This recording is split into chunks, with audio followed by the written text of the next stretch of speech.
একজন নারী, শোনেন, একজন নারী বনু কাইনুকার বাজারে গিয়েছিলেন তার প্রয়োজনে। ইহুদি তার শ্লীলতাহানি করেছে, তার সতর খুলে দিয়েছিল একজন ইহুদি।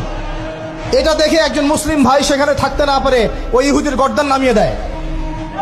এই ইস্যুকে কেন্দ্র করে ইহুদিরা মিলে ওই ভাইকে শহীদ করে। তখন ওই বাজারে ওই ভাই ছাড়া আর কেউ ছিল না, একজনই ভাই ছিল। এরপরে এই মামলা আসলো নবীর দরবারে সাল্লাল্লাহু আলাইহি ওয়াসাল্লাম। এটা মদিনার ঘটনা।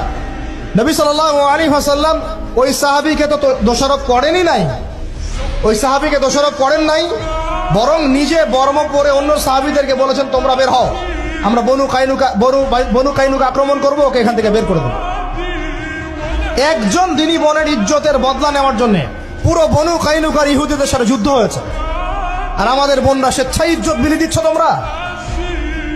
তোমরা হচ্ছে মাটির তলে চলে যাও, তোমাদের বেঁচে থাকার চেয়ে মাটির তলে চলে যাও। তোমরা নিজেরা স্বেচ্ছায় ইজ্জতের বিসর্জন দিচ্ছ।